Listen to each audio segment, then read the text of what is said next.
Hallelujah. Huwag niyong hayaan na mapabilang sila, Panginoon, sa sanlibutan, mapabilang sila sa laman, kundi mapabilang sila po, Panginoon, sa mga pinili mo na naghanap ka ng mautusan para sa mga tao na nanahawa na sa tunay na pananampalataya. Maraming salamat po, Panginoon Diyos Ama, dahil nagliliwanag po, Panginoon Diyos Ama, ang aming isipan, tuwing makarinig po kami ng pangaral mo.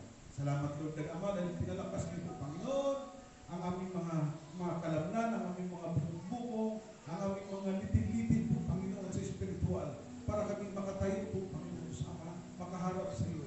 Lord God, salamat din dahil dinidilat mo ang aming espiritual na mata. Palagi kami nakatitig po sa iyo, Panginoon Diyos Ama. At yung puso namin, Panginoon Diyos Ama, alam namin, ikaw ang may akda nito. Nagkaroon kami ng pauhawan, nagkaroon kami ng kagalakan. Marinig kami ang pangalan mo, maawitan ka namin, makapagpanalangin kami sa iyo.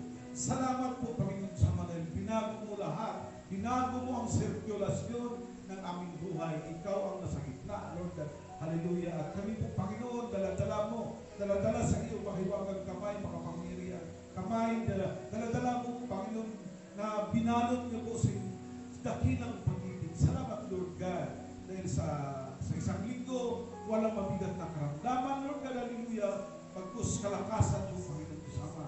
Salamat, Lord God, dahil alam namin na yung mga dati namin mga karamdaman, Lord God, pinagaling mo, inalis mo, pinagaling mo ang mga karamdaman, spiritual man at physical.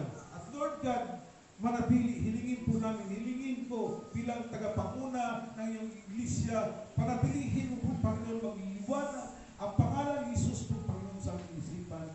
Maging ano po ito, mag-uugat po, Panginoon, sama ang pangalan ni Jesus dito sa aming puso. Lord God, patawad po dahil kami mahihina lang. Patawad kung hindi man kami nakapag-pray last Friday po, Panginoon, sama ang pagsisikapan po namin, Lord God, magkaroon ulit kami ng ugnayan sa iyo. Maraming salamat po sa provisyon mo. Salamat po, Panginoon, sama sa pagmamahal mo. Sa pangalan ng Ama, Anak at ng Espiritu Santo.